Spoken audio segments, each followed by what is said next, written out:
Hi, everyone. This is Josh Abrams. We're going to get started in about 30 seconds. If you haven't opened the chat window on the bottom of the screen, you should move your mouse around till you see the cartoon chat icon and open that chat window. And if you would be so kind to type your name and your affiliation in that window, that would be great. There's a couple of people who are going to unmute themselves and talk. The easiest way to do that, you can just do that by, if you find your name in the list of participants, you can just unmute yourself that way. But everyone else will have you on mute to start with. Okay, 30 more seconds or a little less, and we'll get started.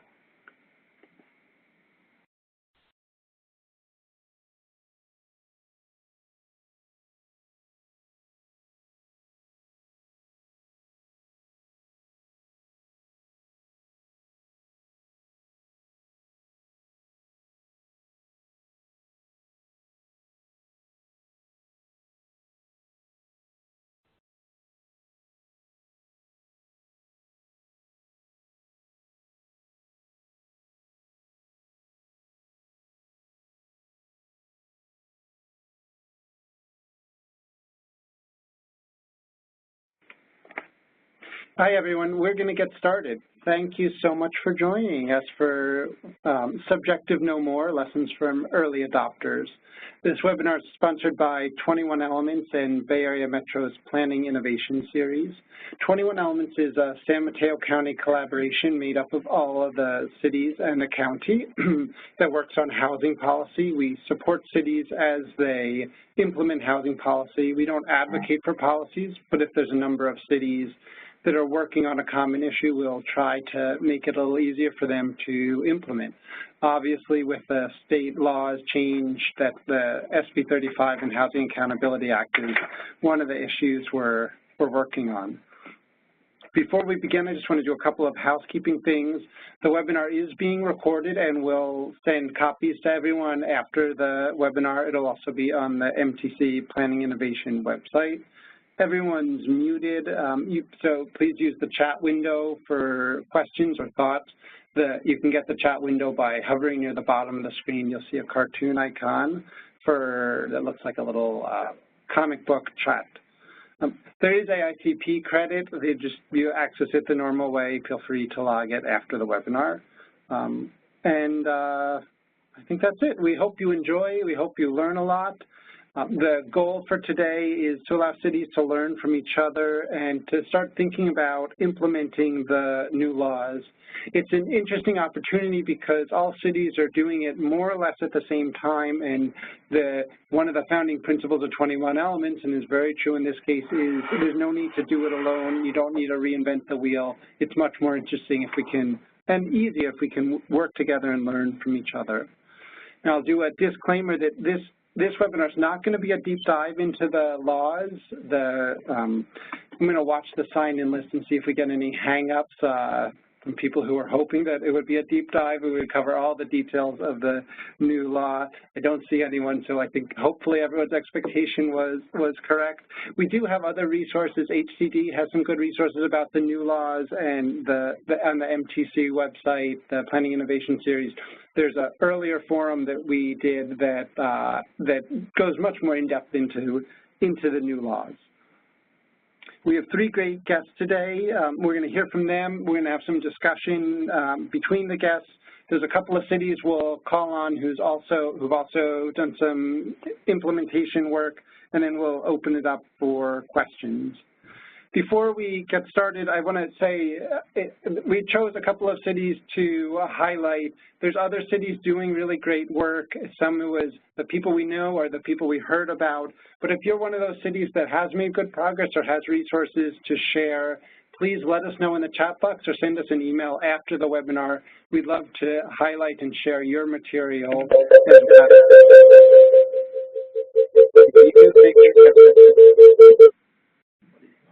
well. Okay. Okay, and then before we start, Melinda Coy with HCD, do you want to give us a little update on what's happening with the state and with the guidelines?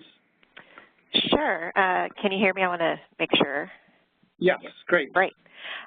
Great, yeah. So we are actually in the process of finishing the draft guidelines. We are for SB35.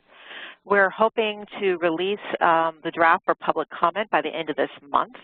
So, you know, we're very, very close. We've been gathering a lot of your comments, a lot of questions around SB35, and also have have been trying to incorporate those into the guidelines. We're also going to be doing regional forums around these guidelines, the new forms for the APR, that's the annual progress report, which is connected here, as well as the SB2 planning grants. So look for those regional forums. They're going to be in October, and we're going to be doing one in the Bay Area, one in Southern California, and at least one in Northern California. We're also planning on releasing a technical assistance memo related to the Housing Accountability Act. There's a lot of crossover in terms of some of the requirements, so we're working on that as well. That's what I got. Good. If there's any questions for the state, we can just collect them in the chat box and we'll answer them at the end. So I'm going to introduce our first guest. Eric Phillips is an attorney at Goldfarb & Lippman, and he's one of many people's go-to person for housing questions. Whenever I call him, I'll start with an apology. Like, I know this is technical minutia, but I can tell just through the phone that he's grinning because he loves to get into the details. He specializes in land use, CEQA, community development, and affordable housing. And one thing I've always appreciated is he can think like a planner, too. He was a planner before he went to law school, and his undergraduate degree from Cornell is actually in urban studies as well. And with that, I know I said we're not going to do a deep dive into the laws, but we felt like we at least wanted to do a little bit. So Eric's going to do an overview of the key points of the laws. Thank you, Josh. Hi, everyone. This is Eric from Goldfarb & Lippman. And I did manage, even though Josh said we weren't going to do a deep dive, I didn't hang up, even though that was tempted to right at that moment. But what we are going to do is focus on implementation and the processing requirements that cities and counties have to comply with under two main laws. We already heard a little bit about SB35 and the streamlining requirements that puts on some residential projects, but we also want to make sure that we highlight, I'm going to actually do this first because it's just as important, if not more so, the requirements in the Housing Accountability Act, because that actually affects all residential projects. And both of these laws work similarly in that they focus on objective standards that favor predictability and the ability to know what the standards are in advance over flexibility and adaptability as a project is being processed on the fly. So I'm just going to spend a little bit of time on what these two statutes actually say and spend a little bit more time talking about what your obligations as an agency are under both of these laws. But before we do that, it's important to spend a little bit of time explaining what an objective standard is, because as I mentioned, both of these laws work very similarly and have a focus on using objective standards when you're evaluating your residential development projects. And the Housing Accountability Act doesn't define what an objective standard is, but there is a definition in SB35, and it focuses, as I said before, on things that are knowable in advance, on things that are uniformly verifiable, so something that's written down, you can look up and see whether or not it matches even before you've submitted your application, and that really limits any subjective judgment by a public official in applying those standards. And you can imagine some instances, some examples in your codes should be able to clearly fit within this definition of what an objective standard is. A height standard, a setback standard, those are all things that I'd expect to find in your zoning codes and that should be able to meet this test. However, as we've been looking at specific plans, general plans, zoning codes with the different jurisdictions that we work with, we find that there's actually not that many standards other than those few examples I just gave that meet the test for objective. And on the slide here, I have a list of examples that have been pulled from findings and standards that courts have found were improperly used to deny projects under the Housing Accountability Act. So these are examples that don't pass muster under the objective standard test, and they're language that I'm sure is very similar to languages in a lot of your plans and codes and development standards. I even want to spend one moment just highlighting the last one on the list. It comes from a published case called Poncharu versus the County of Stanislaus. It was a Subdivision Map Act case, and the court there found that one of the required findings that you as a jurisdiction have to make under the Subdivision Map Act was not objective for purposes of the Housing Accountability Act and could not be used as a basis to deny that development project. So the site is not physically suitable for the proposed development. That's not a basis to say no to a project because it doesn't explain what that means. What is physically suitable? How does something become physically suitable? And the court would not let the jurisdiction there use that standard as a basis to deny a project under the Housing Accountability Act. So what the Housing Accountability Act does is it basically says that a jurisdiction only has two ways to deny a housing development project or reduce the density of that project.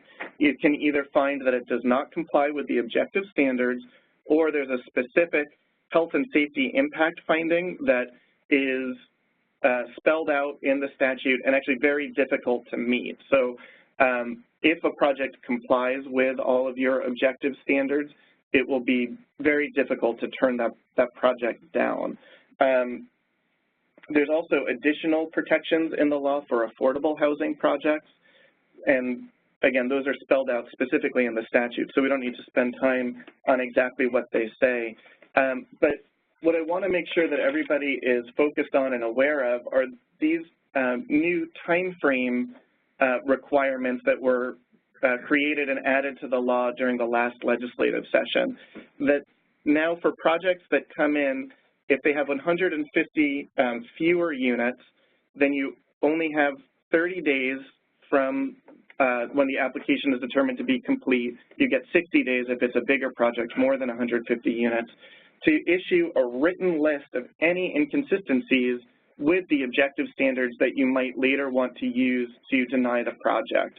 And this is important because if you don't provide written feedback and an explanation of why a project does not conform to your objective standards within these time frames, then the project will be deemed consistent with your standards, even if it doesn't actually meet your standards. So it's a tight time frame and a high cost of not getting it right. And we'll talk in just a little bit about some things you can do to make sure that you're ready to do that processing as soon as you've determined the application to be complete. And so one thing that we recommend doing right away is to develop a checklist of your applicable plans, programs, policies, ordinances, standards, and requirements. Those are all sources of objective standards for purposes of the Housing Accountability Act. And just for your internal review process, making sure that you have identified in advance your objective standards and are ready to apply them to applications as they come in will help you meet those timeframes that we were just talking about on the last slide. Another strategy is to shift some of the burden over to the applicant and update your application requirements so that as part of an application for a housing development project, you can require an applicant to explain why they think they are compatible with your objective standards, and that might help you meet your time frame in your review because all you're doing then is evaluating their conclusions rather than starting from scratch. But then as a longer term strategy, you might find, as I mentioned before, as you're trying to develop your checklist of what objective standards you have, you might find that you don't have as many as you think, and it'd be time to update your development standards so that you can incorporate more objective criteria to use when you're evaluating projects, and would have that as a basis then to deny or reduce the density. So when you're reviewing those projects, you can, again, use checklists, make sure that nothing is left out, and it becomes really, really important to draft your findings if you're going to be denying a project very carefully. You want to be very explicit and very detailed. After almost every sentence you write, ask us, well, why did I say that? And write another sentence to explain. It's not enough to say that a project is not consistent with our height standards. I would recommend being explicit. Our height standard is 30 feet as measured from the finished grade, as shown on stand sheet 002. This project is 31 feet 4 inches, which exceeds our 30-foot height standard. Therefore, it is not consistent. And it's important to do that because the law has been changed to stack the deck against you as a public agency if you're denying or reducing the density of a project. You have to have a preponderance of the evidence, which means more than the other side or the developer when it comes to denying the project. If they have an argument that's reasonable and their own evidence as to why they comply with the standard, a court can defer to them in interpreting your own code. And that's a change. It's new in the law, and it increases the burden on you as a public agency to make sure that you're building a good record if you're thinking about denying a project. Some things that you can still do when you're reviewing projects under the Housing Accountability Act. One is to craft conditions of approval that let you say yes to a project and approve the project, but that let you speak to some of those more subjective concerns that your elected officials or community members might have. You're still allowed to have input and shape the look and feel of a building as long as you're not imposing conditions that amount to a project denial or that reduce the density of that project. And because the Housing Accountability Act, although discretion is limited, it's not a ministerial approval process. CEQA still applies, the Coastal Act still applies. There's other mechanisms that you have to review projects that are coming in and make sure that they are compatible with your community and your objectives for growth. We'll contrast those 2 points to an SB35 eligible project because once a project has become eligible for SB35, and if you're listening to this webinar, you're subject to SB35, as you can see from the map that we've borrowed from HCD here on the screen. If a project is able to qualify for SB35 and by meeting the affordability requirements and by falling outside one of the excluded areas, then that project is subject just to ministerial approval based on objective standards. And here, you don't necessarily have the opportunity to apply conditions of approval. You don't have a CEQA process to go through because it's ministerial and therefore exempt from CEQA. So really your only tool is having robust objective standards to apply to these projects. And again, the time frame for deciding whether or not something meets your objective standards is really, really tight, even harder than under the Housing Accountability Act, because here the trigger is off of submittal, not off of a complete application, the way it is under the Housing Accountability Act. So again, looking at that 150 unit size project, you have 60 days if it's smaller than that, 90 days if it's longer, to give that inconsistency letter, identify any standards that you think a project doesn't comply with, and then 90 to 180 days to finish your entire review of the project, basically to have approved it or denied it. And that's, again, a very tight time frame, and it becomes really important to be prepared to evaluate consistency with all of your objective standards. And we really recommend having a checklist of what those standards are ready to go so that when something comes in, you can process it and begin responding appropriately. You'll hear more later in the presentation from some of the other speakers about their application material specific to SB35. We think that that's a great idea. It's an opportunity to, again, require applicants to do some of that initial analysis, and it also gives you the opportunity to develop forms for how you will make sure that the affordability requirements and the labor requirements are complied with, because the state law itself doesn't necessarily get into all of those details, and your local application can fill in some of those gaps. As you're getting ready to implement SB35, we'd suggest deciding in advance who is going to make decisions and how,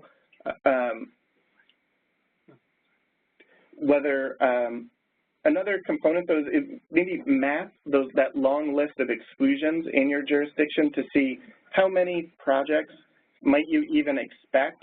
Because of all of the exclusions and the affordability and labor requirements, it might not be likely that you even get an SB35 project, so understanding the limitations is part of setting your expectations and knowing how much resources you want to devote to getting ready for this compared to the Housing Accountability Act.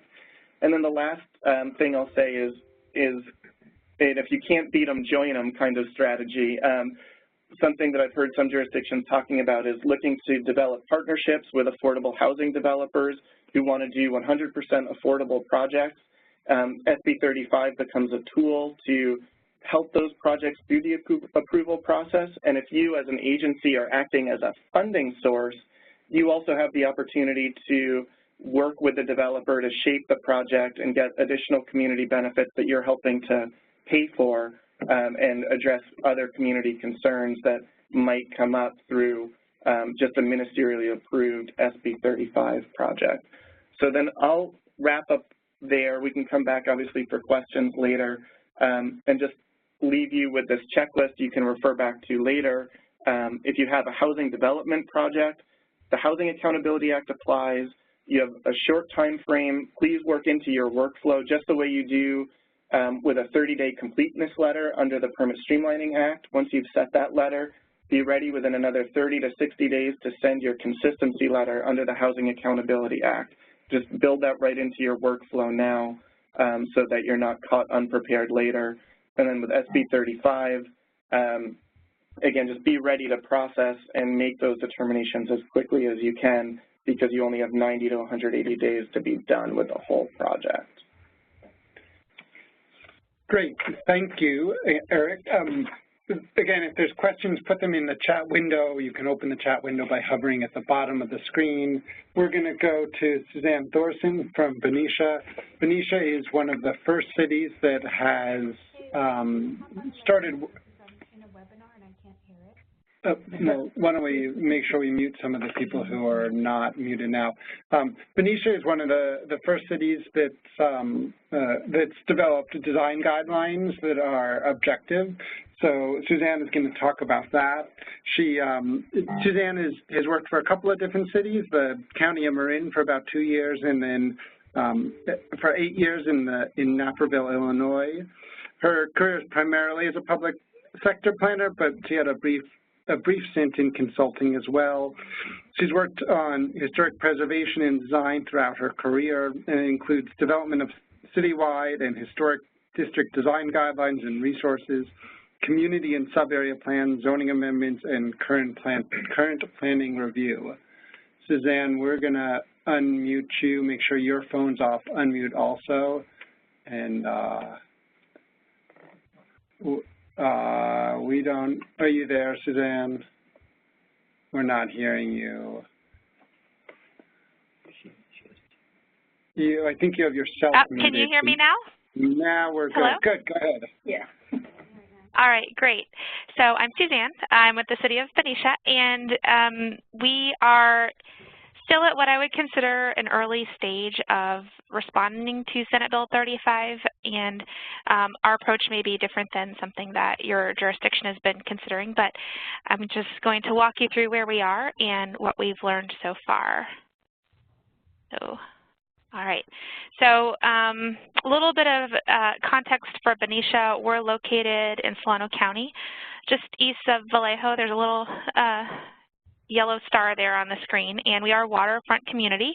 We have a population of about 28,000 and are really pretty much built out for residential uses. We have a couple little pieces here and there around, but for the most part, there aren't large tracts of land to be developed. Benicia is one of the first incorporated cities in the state of California, and we have a long history of manufacturing and military presence. The former Army Arsenal on the east side of our town is now a National Register Historic District. Also, we have a National Register Historic District in our downtown. And we have pretty sizable industrial footprint, including a deep water port and industrial park with both light and heavy manufacturing uses, including an oil refinery. The reason I'm telling you all of this is because that factors in hugely to the approach that we're taking. Most areas of the community that we think would be eligible for the streamlining under Senate Bill 35 actually fall within our historic districts, and that has been a driver in our approach. So we recognize that there were potential impacts to our historic districts when we reviewed the legislation. And so the city passed a couple of resolutions in early 2018 to help position our response. I just want to preface this slide by saying that our city council pointed out to us and recognized that they were taking an interim action and emphasized to us that they really want to see the production of more housing in our community and to develop regulations that are sort of right-sized to achieve the goals, obviously, of historic preservation and compatibility, but to not stand in the way of new housing. So first off, we established a requirement that any new multifamily development of 2 or more units, along with a number of other potential development types, be required to undergo a pre-application meeting. We view the pre-application meeting as, frankly, a service to potential applicants. It helps them to understand what's going to be necessary for their project to succeed. But in light of Senate Bill 35's timeframes, we also saw that it was a great tool to help us evaluate consistency with objective planning standards before an application is officially submitted. And the second thing that we did, the City Council passed an urgency ordinance in March of this year. It did 2 things. First, we established a moratorium on work-live units, and that relates to our industrial district. So I think personally work-live units are awesome. However, we allow those in our community with a use permit, and we allow them with the use permit in a limited industrial district. And if we felt that if we didn't have the ability to evaluate environmental effects and to evaluate context, then we would potentially be running into some significant land use compatibility and health-related impacts. In addition to the work-live moratorium, the urgency ordinance established interim design standards for projects that are eligible for streamlining. And then where we are right now, which is really kind of the third step, we initiated a zoning amendment to codify the standards and to formalize a procedure for permitting. So we kicked this off over the summer with presentations to our Planning Commission and Historic Preservation Review Commission. And right now we are in the process of outreach to affordable housing developers in Solano County, as well as housing providers and the community. And we expect that we will begin the public hearing process either this month or next month.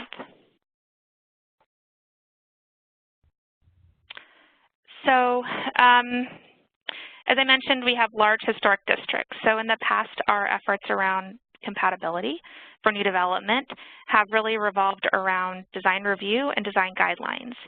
It probably helps that we were already in the mindset of design as we're in the process of updating our design guidelines for our downtown historic district, which also has a form-based code. So as Eric discussed, we're not able to use a discretionary process to review any project that comes in under SB35, and we have to rely upon objective planning standards. So the design guidelines are not very helpful at all. our approach was to take the parts of the guidelines in our form-based code that make sense as standards and to turn them into code. The challenge in this is that they have to be clear, they have to be unambiguous, and they have to make sense. And you know, we lose the ability to consider the context of whether a guideline should apply because we're just applying a code. So we will adopt our standards into our zoning ordinance, and we will apply them with the more typical requirements such as setbacks and height limitations, as well as existing design standards in the code relating to landscaping and parking lot design if parking is provided.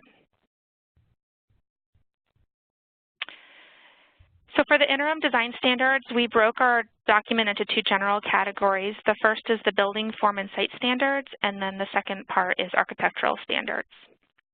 As I mentioned, we already have a form-based code and design guidelines. So we drew heavily on those for some of the standards such as building, placement, and height. And really the objective is to ensure quality and functional site design with an emphasis on pedestrian orientation through standards for things such as entryway placement, location of parking lots, and build-to lines. We additionally addressed some more detailed issues such as the placement of utility meter banks and refuse areas and screening of mechanical equipment. We addressed parking lot design, as I mentioned, including screening, lighting, and driveway placement. And although I have to say, although parking is not required in many of the areas where SB35 may come into play for us, we do think that it's likely that folks in our community would provide parking as an amenity for residents, and that's why we're addressing it.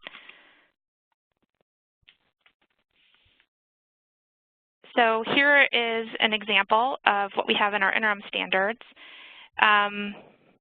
We specify a minimum pitch of 2 and 12. We'll probably revisit that with our design review commission. We have standards related to roof forms and eave, the minimum overhang depth for an eave. I think moving forward that some of these standards will be broken out by whether they apply in a historic district or not. The impression that we're getting from our community is that they are very comfortable with the high level of specificity in a historic district, but really not so much outside of a historic district. And then we have the architectural standards, and we will be, I think we'll be revising these significantly as we move forward. The interim standards address building composition, how features are aligned on the facade, wall modulation, the building materials, including roofing and windows, and also color. As we have gotten into the public process in the development of our code amendment, we've heard from the community that some of these interim standards are too detailed, especially outside of a historic district, and so we will be revisiting them. For example, color is one that people don't necessarily feel comfortable regulating through zoning. We also have signage standards, which would, I think, generally apply in a mixed-use type of a development scenario, but may also apply to monument signage for a multifamily project. And here is an example. I like this example because this concept of base middle cap makes a great guideline, and we brought it into our interim standards, but as we've taken a fresh look at the interim standards, we think maybe this really only makes sense in a traditional setting such as the downtown historic district. So this may be an example of a standard that doesn't apply across the board but applies in a historic district. And then I was asked to kind of talk about some things we've learned, and so I'll just walk through those briefly. And I just want to preface this that we're still very much in the process of developing our standards and our procedures. So that's an ongoing thing, and we haven't yet received an application under the SB35 provisions, although we have had some potential applicants come forward with questions on specific sites. So I think that may be coming. A few things. So the first is relating to the scope. I think that the scope of the legislation is pretty large. As we looked at where Senate Bill 35 could apply in our community, we realized it really covers the gamut from duplexes to apartment complexes. It could apply to a brand new building on a vacant lot, redevelopment of an underutilized site, such as a parking lot, or a office building that struggled with vacancies, or it could be just a building addition and repurposing the interior of a building. And this makes it very challenging to develop appropriate objective standards. And the second is that we have discovered we need to let things sink in. So when we have approached our decision makers and community members about this topic, we've realized that it takes a little bit of time for them to digest the information. So we have developed an approach of basically having a first meeting to introduce the change in the regulations and have a Q&A without jumping into the local policy. And we're very much focused on explaining things and allowing people to ask questions and develop their understanding.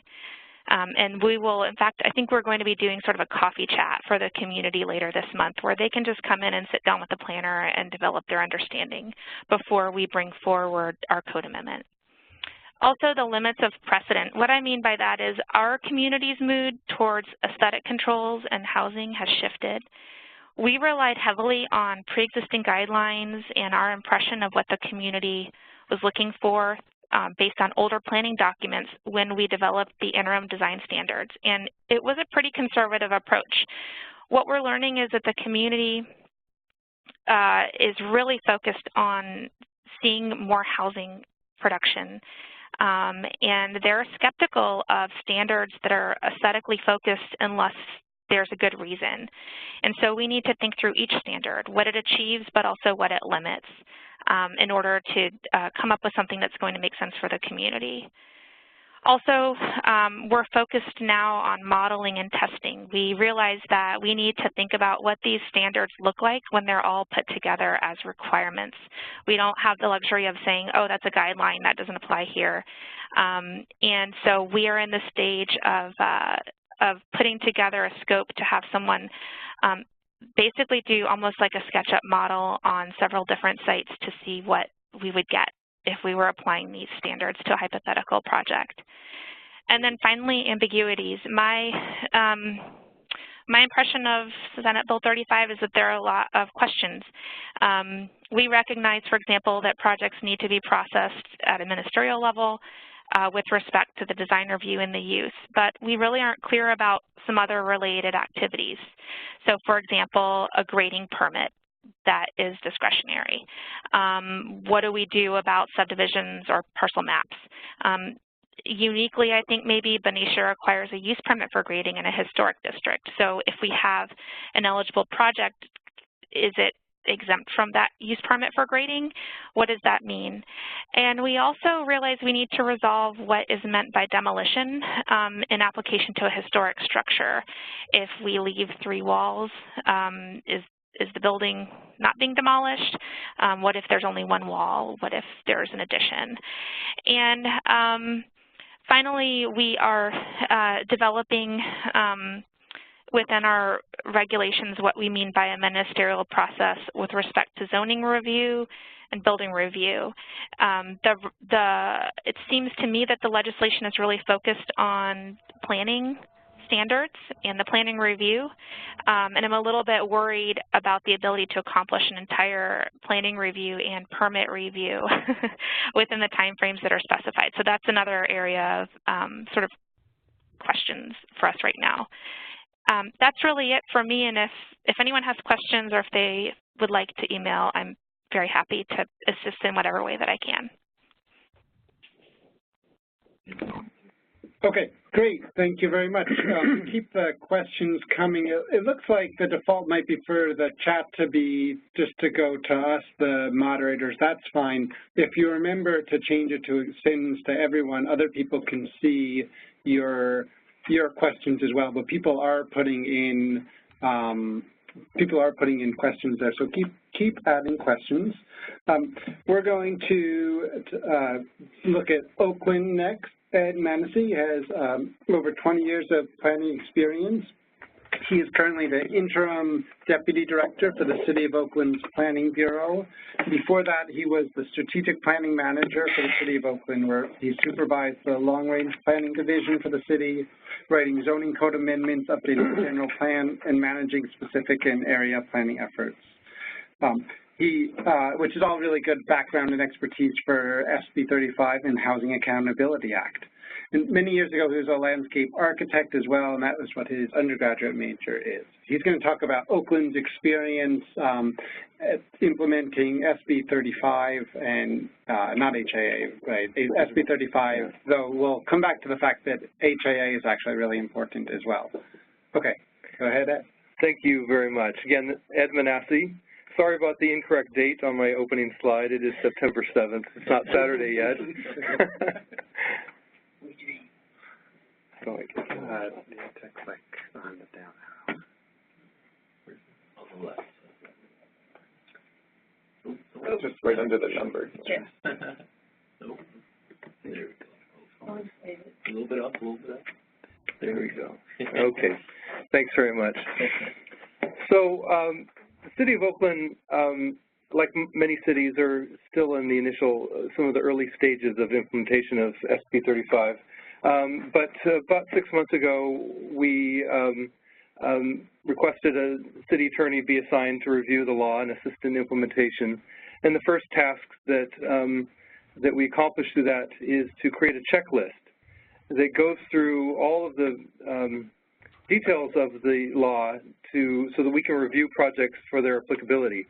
As Eric mentioned in his opening presentation, there's a lot of qualifiers to this law that limits its applicability to some types of projects.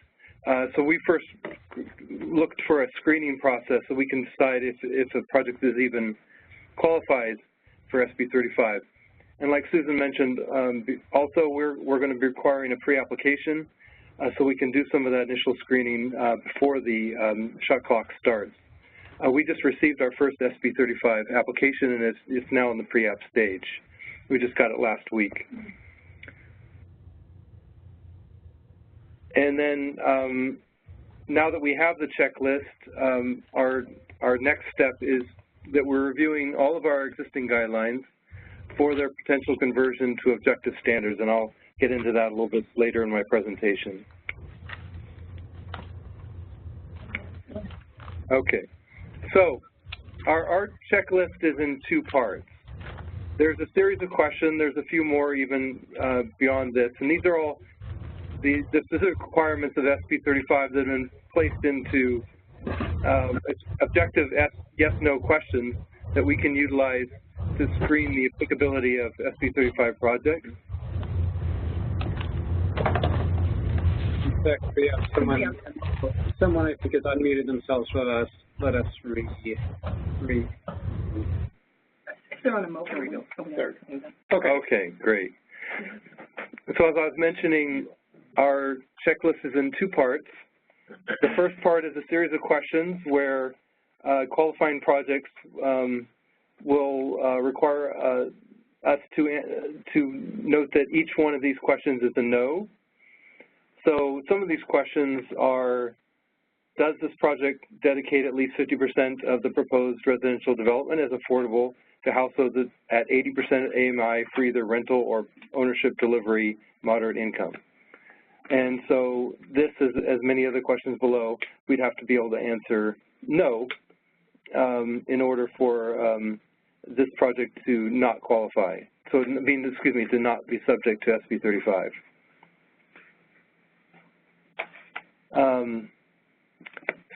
And then we have a second part that I'm having trouble. There we go.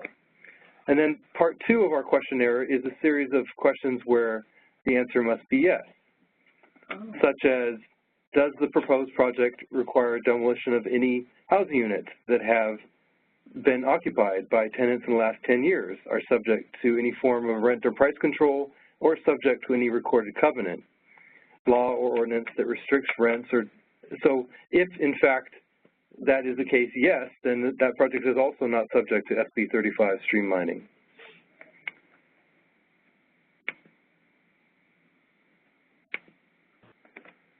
So a couple of the questions that we have in the application of that, as Eric mentioned, we will not, as any other city, be able to apply conditions of approval. So how do we, at the planning approval stage, ensure that some of the provisions of SB35 are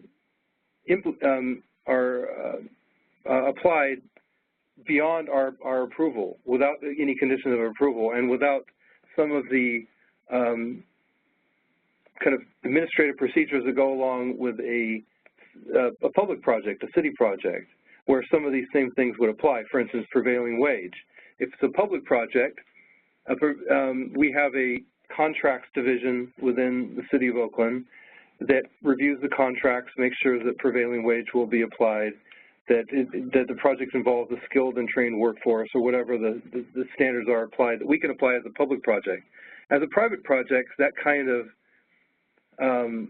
administrative procedures do not apply, and therefore we would typically utilize the conditions of approval to ensure this kind of post-planning approval provisions to make sure that they're so it's a complicated question. We're trusting that state law will be followed without any way to ensure that.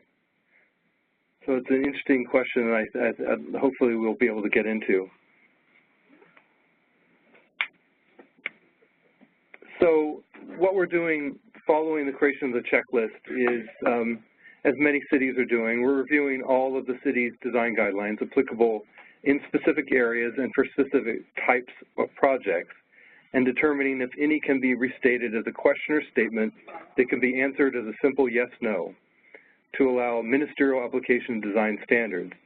The City of Oakland actually had ministerial design review for single-family homes in many parts of the area of the city outside of the Oakland Hills prior to our citywide redesign of our design review process in 2006.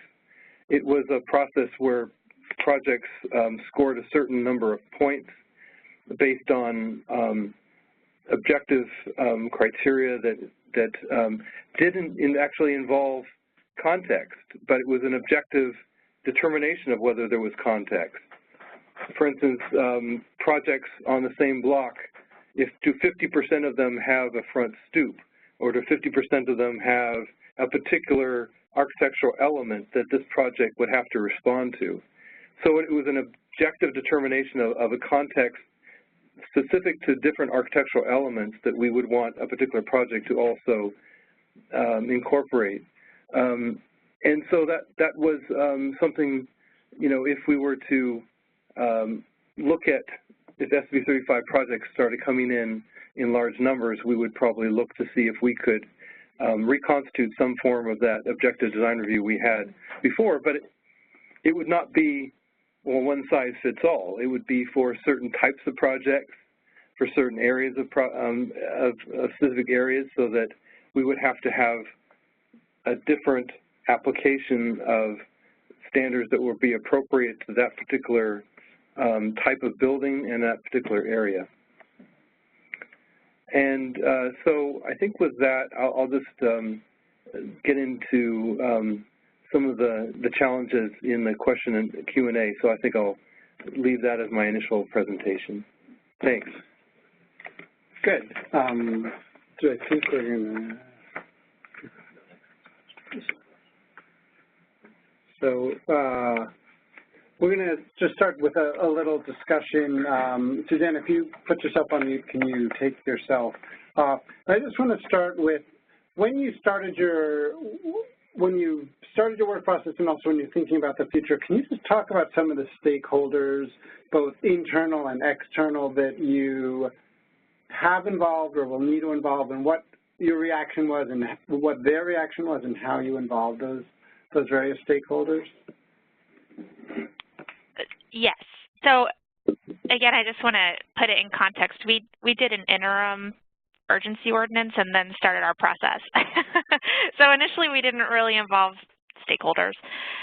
We developed a work program and sort of thought about how we move forward in a more deliberate way.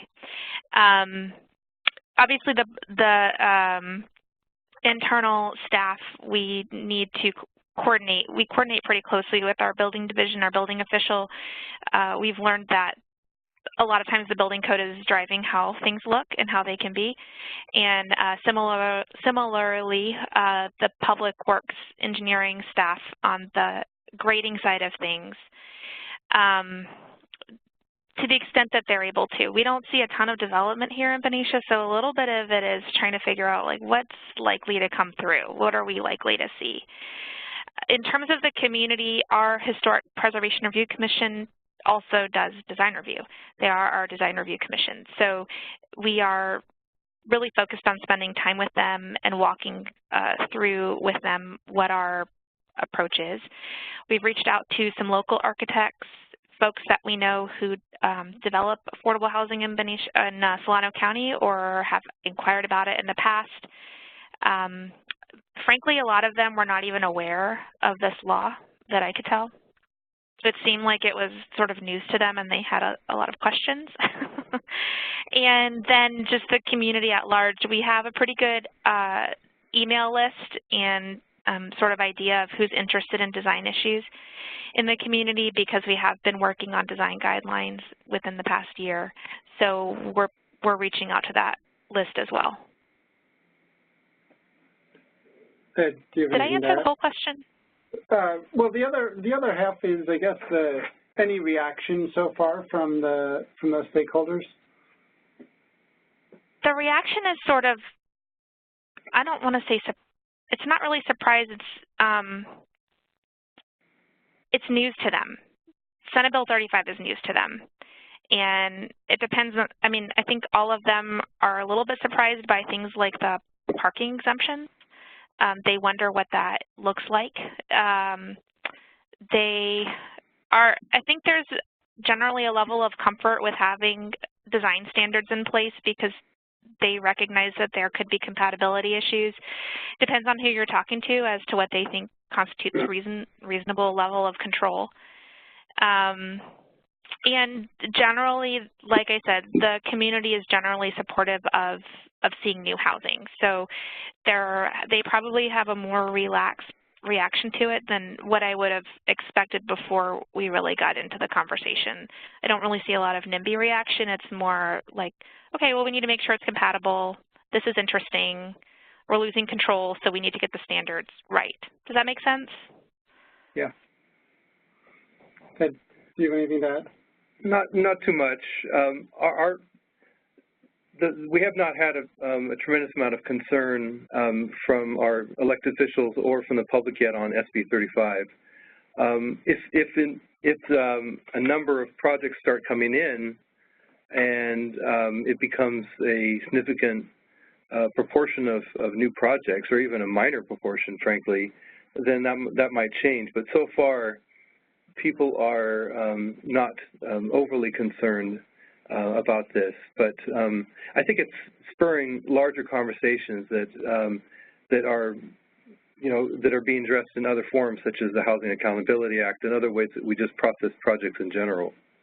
And I've done a handful of workshops in different communities to try and do some of that education and outreach with planning commissioners and city council members so that they know what they will be able to do going forward with different projects. That for certain communities, that's been an important part of their outreach. And some of them have been actually the public workshop study sessions, so we'll have members of the public coming. And so I've seen a range of responses from kind of like Suzanne was saying, people that are excited for more housing production, all the way up to people saying we should sue Sacramento for forcing us to do this and taking away our control. So there's a broad range of understanding and acceptance about it, but definitely from my perspective, making sure that the electeds and the public understand what constraints public agencies are under when they're reviewing these projects will help them be implemented going forward, because it is different than people have come to expect in years past. Great. How about in terms of coming up with a work plan and implementing, how much time have you spent in terms of both hours and months And then in terms of like in the future, can you just, people who haven't started yet, can you give them a sense of what type of time commitment it might be? This is Suzanne, I'll respond. Yeah, we have an associate planner working on this right now. It's taking up a pretty big chunk of his time because there's just a lot of communication. We put information online, which is pretty thin right now. We put together a handout. He's made, I think, 3 presentations for each one is a little bit different. So I would say maybe 20% of his time right now. And then as we move into the public hearing stage of things, that could change. We have another planner helping out with it as well. It's maybe about 10% of his time. So it's not, in my opinion, it is kind of a big undertaking. How about the design approach standards? That we've taken? Yeah. How about even getting to the design standards? Do you have a sense of how much time that took? Well, I put them together very quickly. I would say maybe it took 10, 15 hours, but then, you know, now that I look back on the interim ones that were adopted, there's room for improvement. So we didn't have that public process and that vetting process. So that's why we're having to go back and do it now. So, but maybe that's a lesson. If you want to get something in quickly, it's not that time consuming to address some of the things, but no, you'll have to go back and improve them with in the future.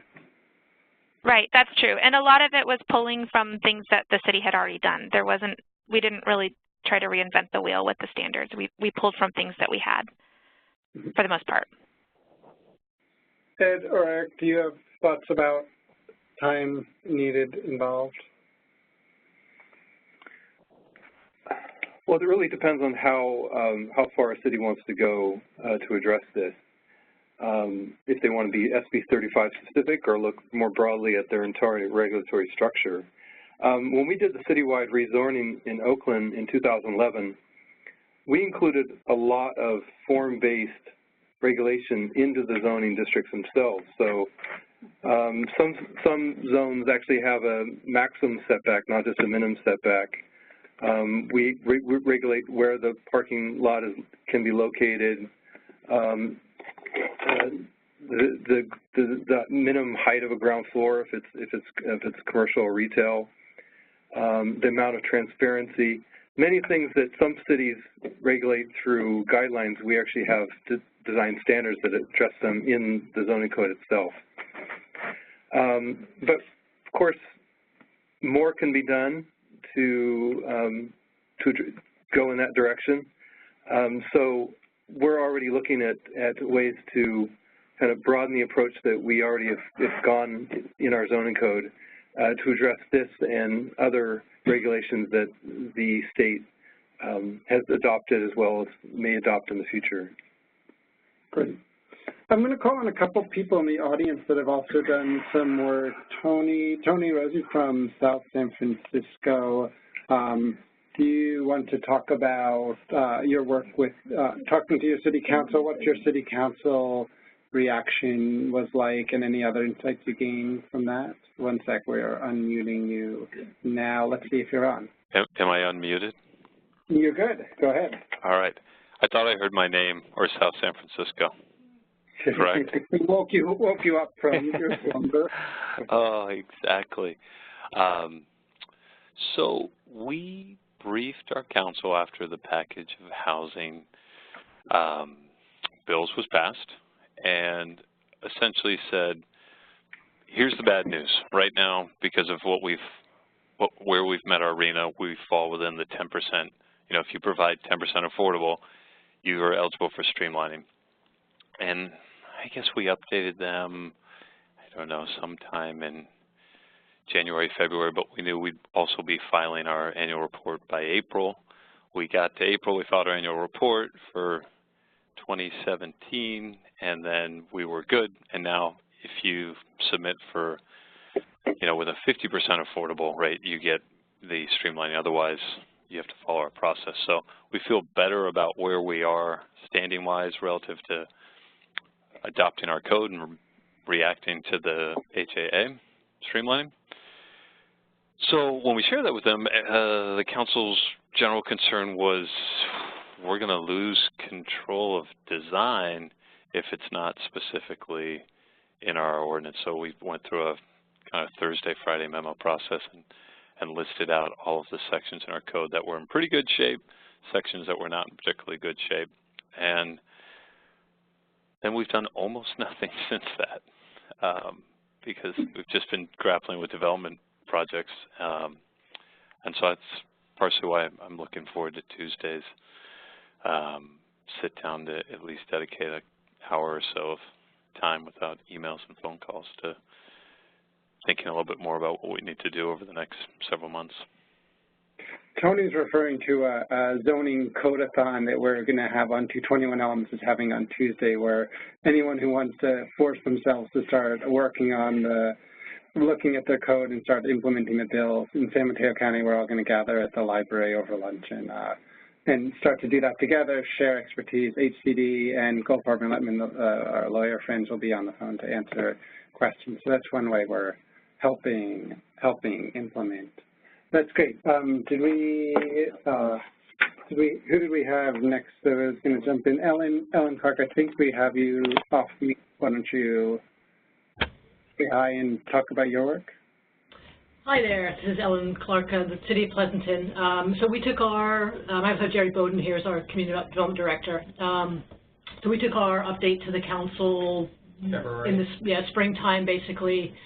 And I think that was a lot of the things that were mentioned previously were true of our council as well, just a certain amount of trepidation and concern about loss of local control over those decisions. Staff, I think, tried to inject some realism into it and the extent to which SB35 is likely to be realistically, we're going to have that many projects in our jurisdiction, given all of the constraints and exceptions that are in the law, which I think helped to sort of settle some nerves in that respect. And Jerry, I don't know if you have any more to add.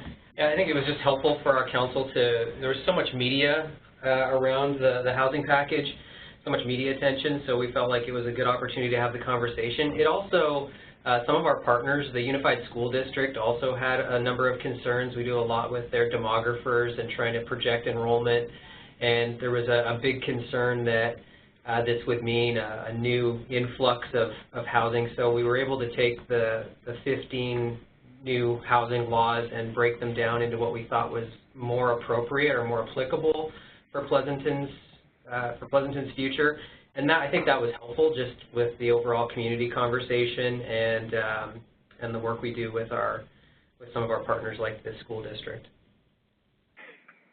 Great, thanks. And then Nirup from Lafayette, I think you guys have started working on and made a work plan about how you're going to address the issues. Do you just want to talk a little about that experience, how long it took, what are your key items that are on your work plan? Good afternoon, everyone. We are really at the early stages of doing work on all the housing bills. We did update the Planning Commission and City Council, I think in February, and we updated our inclusionary housing ordinance to include rental units, and we're working on our ADU ordinance as well, and have hired a firm to draft objective standards for multifamily and mixed-use projects.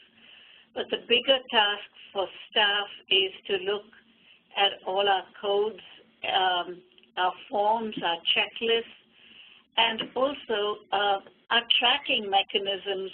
We have quite a robust database that we employ to log in all applications and building permits.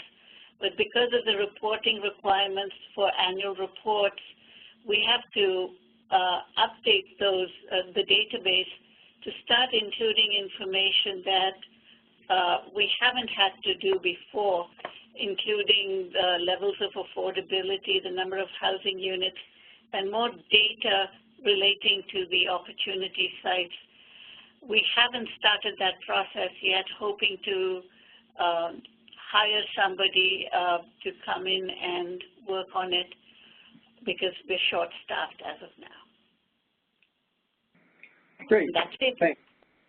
So, did you have more? That's it. That's it. Okay, and then we'll just hear briefly from two cities that have started to actually look at their code or started to figure out what changes to make. Do we have Terrence from Newark? Let's see if we can grab you. Go ahead. I think you're self-muted maybe. We're not hearing you yet.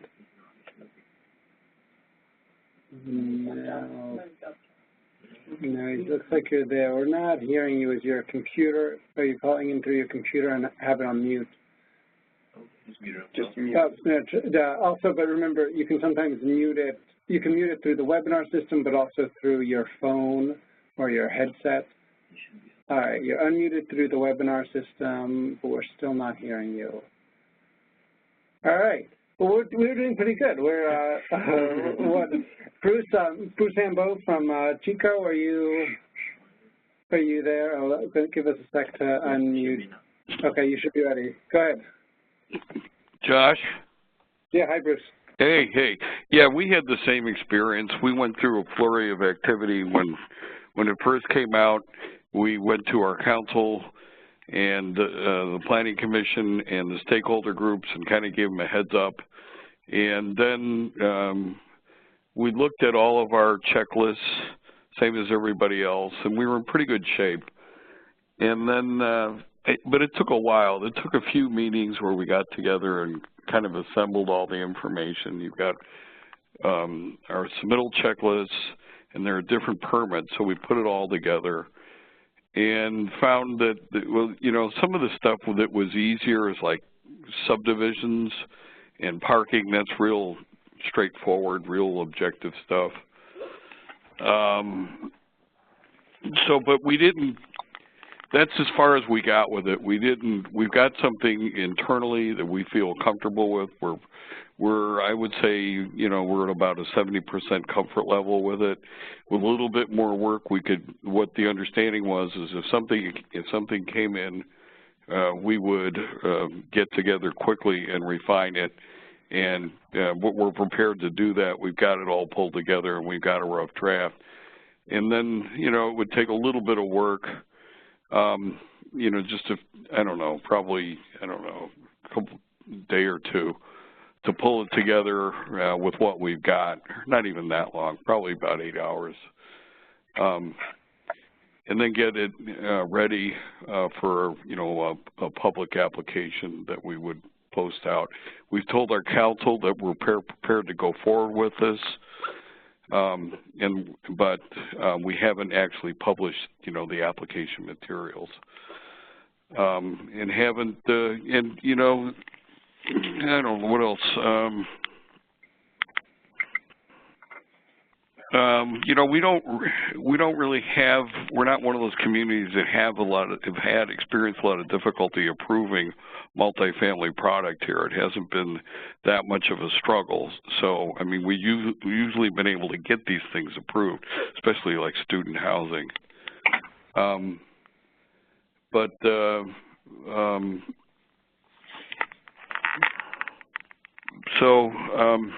You know, and the other thing is the few that we do have, the few projects that could go either way are ones that we're likely to participate in. So I think that's a good, one of the speakers earlier said, you know, you can partner up. And so since we're going to participate with them, you know, we're likely to work together on getting this kind of a mutually successful project and working with them to meet all these standards. So I think that's the direction to pursue. But that pretty much, that's about where we're at with it. You know, but we're prepared to, you know, go to DEFCON 5 if we need to, if an application comes forward. Great. Okay, well, why don't we go through and do a couple of the questions that came in. My sense is that people are really interested in some of the specifics of the law. As much as we said that wasn't our plan, let's see if we can answer some of those. We'll start maybe with an easy one. Does this apply, Eric, does this apply to the laws, Housing Accountability Act and SB35 apply to rehab?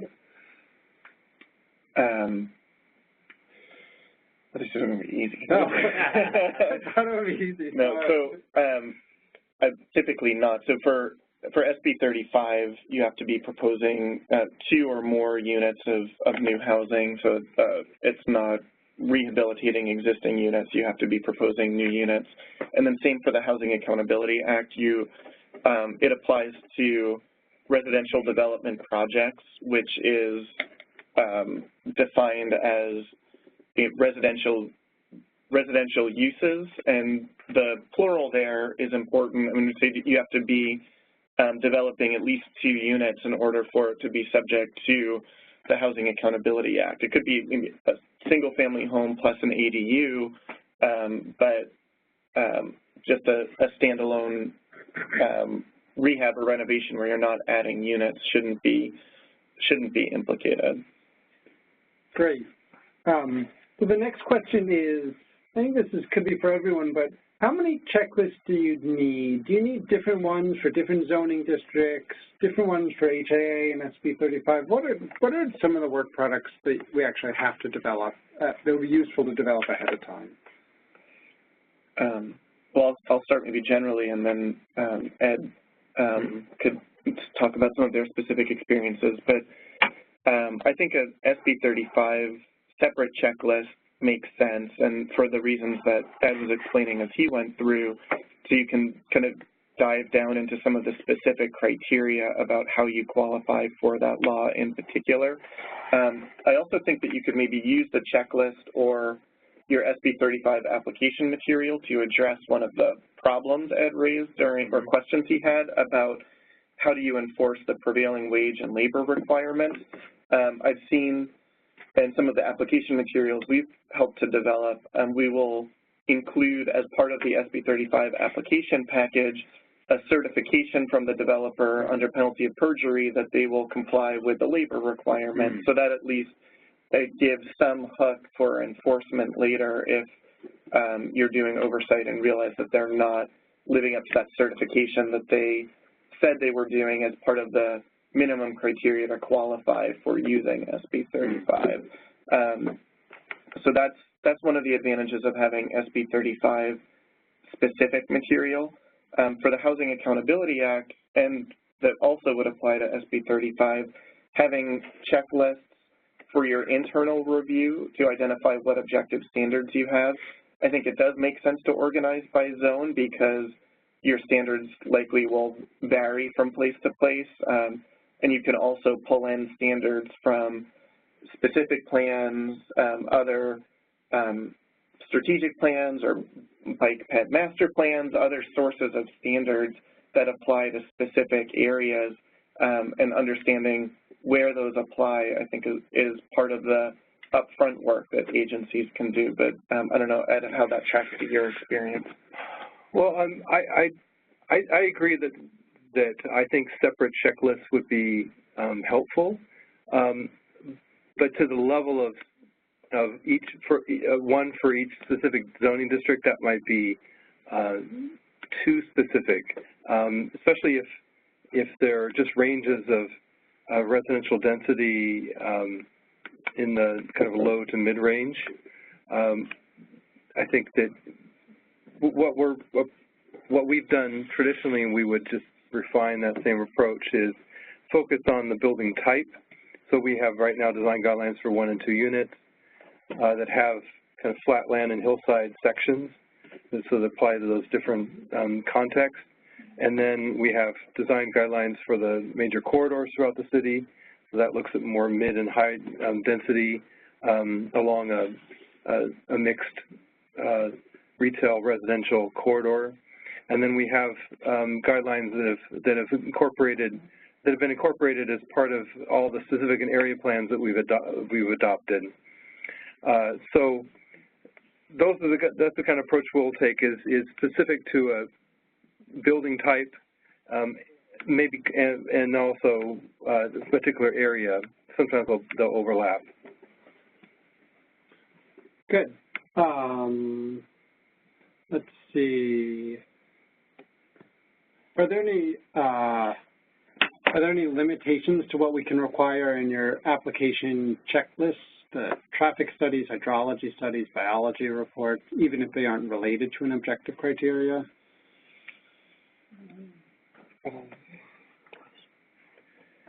Well, there's a couple of different ways to approach that question. It depends how you're going to be using that information. SB35 has provisions that say that you can't have standards that only apply to a project by virtue of it being an SB35 project. So you can't, other than the ones that are specifically required to qualify for SB35, like the affordable housing and the labor requirements.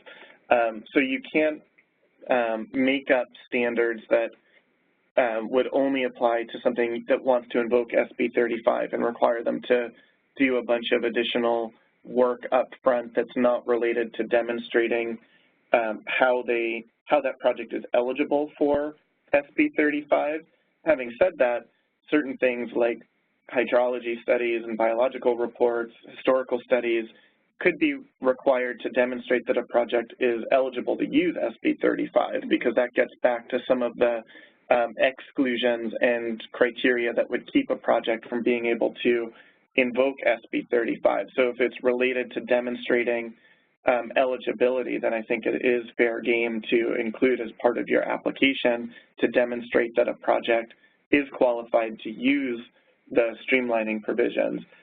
Traffic studies, hopefully you have some objective standards even in your general plan about performance standards for your street system or other parts of your code that you could use to evaluate whether or not a project complies with your development standards. You wouldn't be able to require a traffic study for a CEQA process because an SB35 project is exempt from CEQA, but to show that the project is consistent with the circulation element of your general plan, maybe you could. And then if you're doing it for the Housing Accountability Act, CEQA does still apply, so you could require it in that context. I thought the question of, this is kind of unrelated, but I thought the question of how demolition is defined was an interesting one that someone brought up.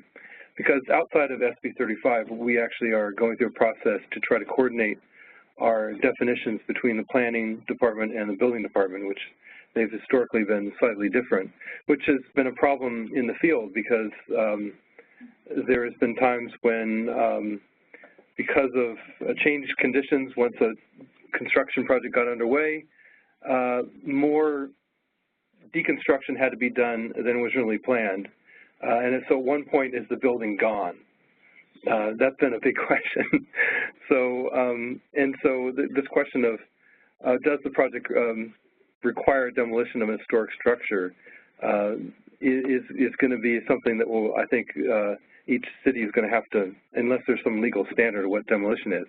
No, it gets into, it's like a philosophical question. They leave one wall standing up? It's like the ship of Theseus we rebuild it board by board when it's no longer the same building. Yeah, exactly. But I know that's something that maybe when we see guidelines from HCD, they could add some guidance to that because it's not a standard that we have other precedent to point to right now. Exactly. Right. This is Suzanne. So we are deciding if we want to even define demolition. It gets really tricky. And when we were thinking about accessory dwelling units in our historic district, we actually just decided to make standards for additions, right? So where you're allowed to make the addition and how it can be cited, and this concept of leaving the four corners of the building intact. I'm sort of interested in exploring if that is enough to address the concern, because what we've heard is a concern of, I guess, facadism is the concern, where you just leave up a wall or two walls, and then, you know, the problem is either you end up with something inappropriate or the walls fall down. So that, yeah, that's a tricky one. I'd be interested in guidance on that as well.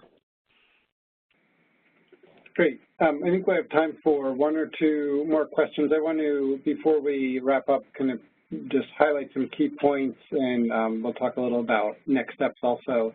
But one of them is projects that require legislative action like PUDs. How do they fit into the HAA and SB35 scheme?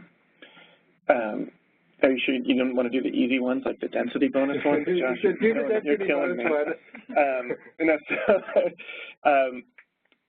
So as a filibuster for once, so there were a couple of questions of density bonus, and I did want to just highlight that a project that modifies your objective standards using density bonus is still consistent with your objective standards for purposes of both the Housing Accountability Act and SB35. So just because you have it written down doesn't necessarily mean it will get enforced if the reason it's being changed is because a project is using density bonus.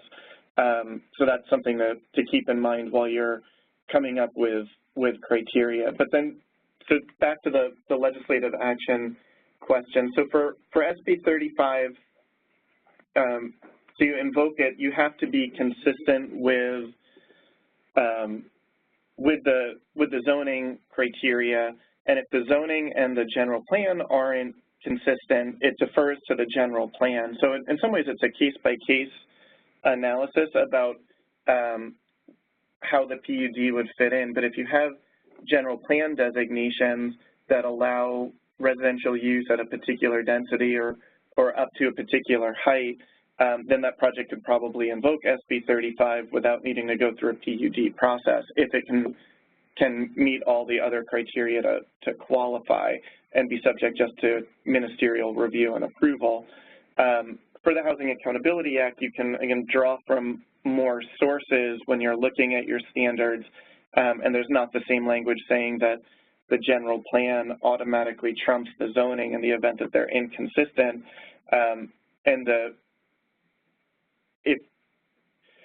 But you still are supposed to be using objective standards for the basis to deny or reduce the density of a project.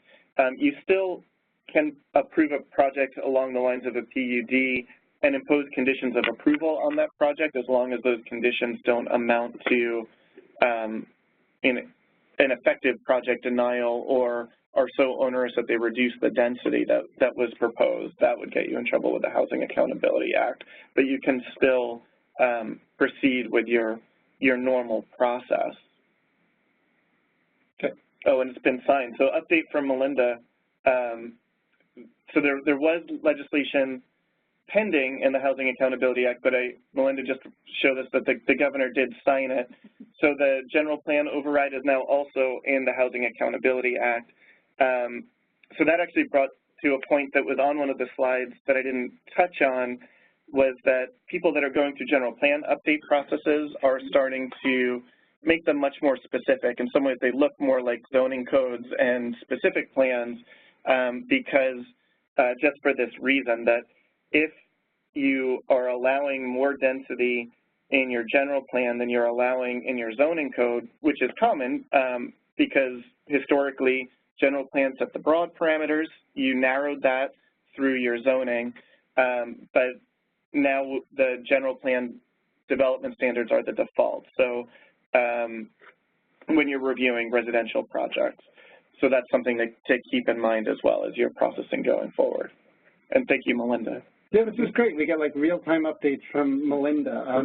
Well, someone else watching the sports games, whatever's happening right now, and giving us sports updates, we'll have all the bases covered. Okay, I want to wrap up with just some key points, some key reflections that I heard. The first is that we thought we would really focus on, like, let's start talking about implementation and work plans, and people are still in a spot where they really want to know the details. So I think there's really, maybe we'll look for a future, more resources just to help people understand, get all those questions answered. It's clearly still out there. But I'd also caution, like, don't get caught up in understanding every detail to start implementing. The laws are in effect now, and even if there is uncertainty, it probably is in everyone's interest to start implementing now, even if there are still things we don't understand.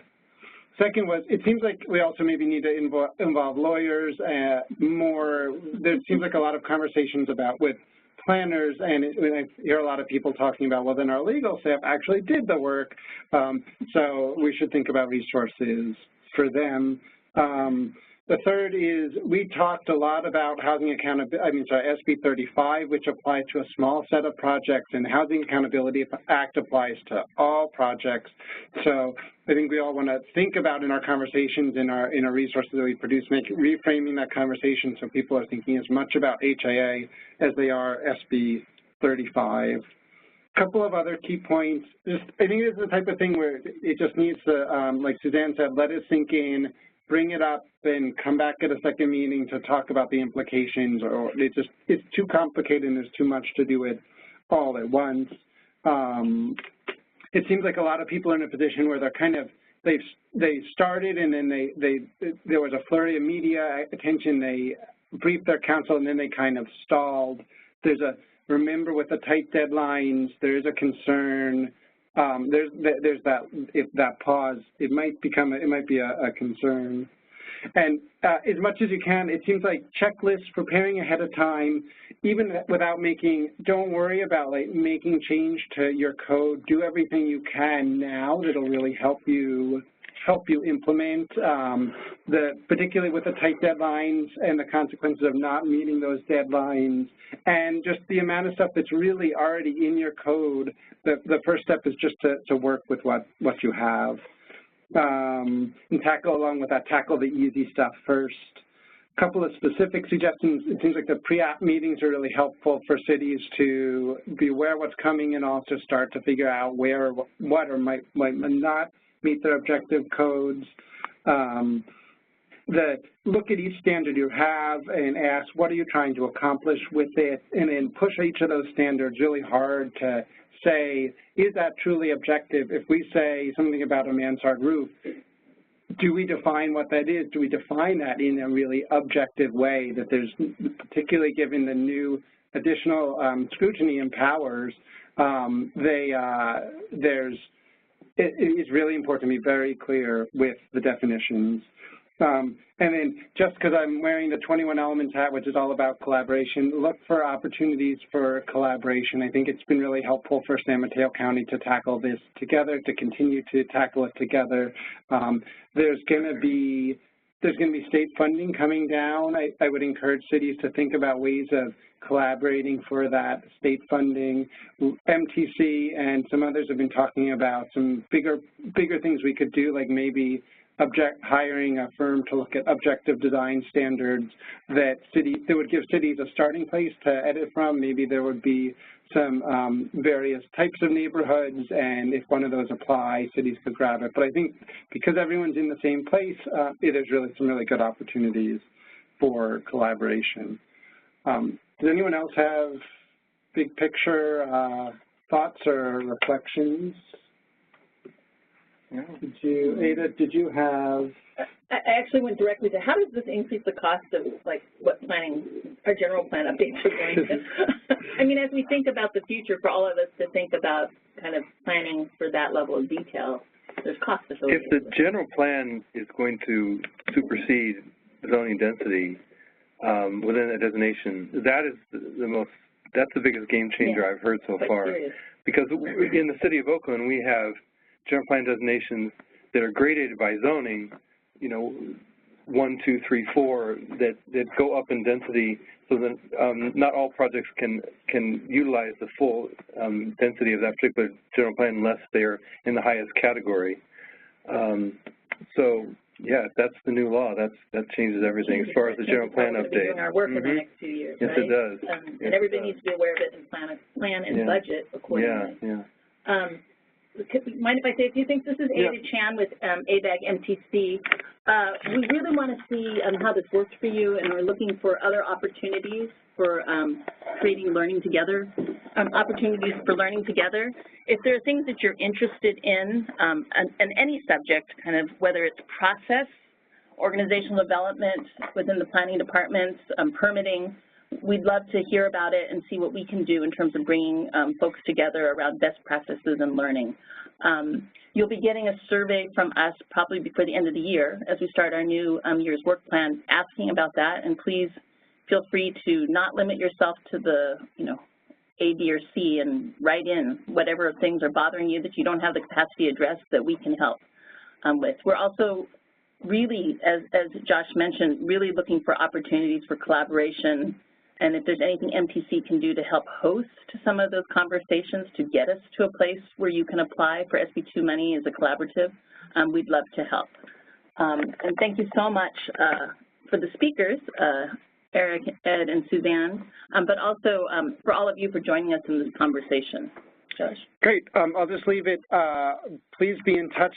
Email us or call us. Our contact information is all on one of the slides, which you'll be getting soon. If you have checklists or anything else you'd like to share and send out to the group, send them to us. If you're proud of them, if they're just a first draft, they're still probably ahead of where most of your colleagues are, so please be in contact and please share. And again, thanks to our speakers and thanks everyone for joining. Have a nice weekend.